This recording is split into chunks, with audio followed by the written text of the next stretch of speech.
All right, good morning. New day, new video. I start to feel like a little bit like a blogger right now or a teacher, online teacher, I don't know.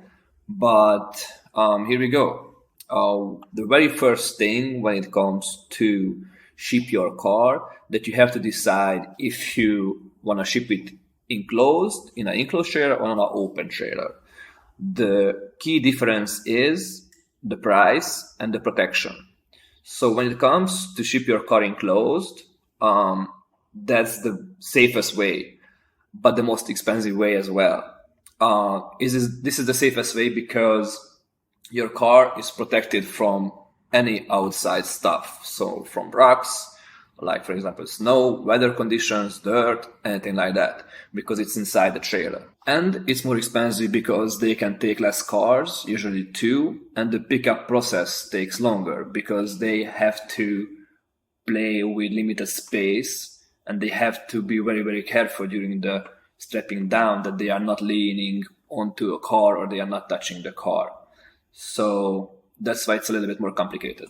And then another good point, choosing the enclosed driver, that they can go much closer to your location because they are picking up only two cars. They have a smaller rig, they have a smaller setup, so they can go almost straight to your door. While if you choose a semi-truck driver, they have a big setup and they are not able to go inside like residential areas or gated communities. Once your car is inside in a enclosed trailer, not much can go wrong. The only thing that might cause some problem if the driver chooses the wrong strapping down method. And then the car can loosen up and start to move inside the trailer. That's why it's very important that you hire a driver with experience. The other thing that might happen when the driver puts his personal stuff inside the trailer and he forgets to strap it down and prevent it from moving. Otherwise, this is the safest method to transport your vehicle. Let's jump to the open trailer transport. Okay, here we go. Open trailer transport. This is the most economical way to ship your car. I recommend this option for people who use their cars as a daily driver, so like normal usage, and anything else that should go with a enclosed trailer, I think. This is my opinion. Because usually nothing happens with the cars, but there is always the possibility for a rock to pop up from the road and make a small spot on the hood during the delivery. This is the cheapest way because the driver can pick up multiple cars at the same time and they are not limited to space when it comes to strapping down the cars because they are not limited to space. They can work outside the car as they want. There are two ways that you can take when choosing this option. You can go with the hotshot drivers or you can go with the semi drivers. The hotshot drivers can pick up less cars, so they can go faster from the pickup location to the delivery location. The semi drivers, they can pick up more cars, and that's why they can give you a better rate, a cheaper rate, but also the delivery takes a lot longer. So if you're not in a hurry and you don't need door-to-door transport, then this is the cheapest way to ship your car for sure.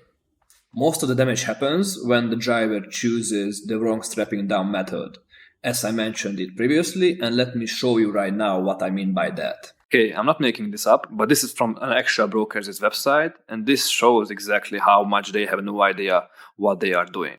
And this shows how much they have no idea what to look for. I don't know what they are willing to try to do here, but this is a complete disaster for sure. There are two things that you need to make sure when strapping down a car. You have to prevent the tire from bouncing up and down, and you have to prevent the tire from rotating. In this case, nothing prevents the tire from bouncing up and down because nothing presses down the wheel to the ground or prevents it from moving back and forth. Once the trailer hits a bigger bump and the truck elevates a little bit, the straps will pull the tire in this way where they are strapped down and it will rotate the tires. It's just a matter of the time when will it loosen up and will cause some problems. I really hope that they didn't take this car too far. In this case, when you have no option to go over the wheel because you have no attachment points front and behind the wheel, you have to go through the wheel. So the holes are enough big, so you just have to go through the wheel and you have to strap it down in that way. And this is going to save all the trouble for you. I like to stop every 300-400 miles to check the straps even if I use the correct method anyway.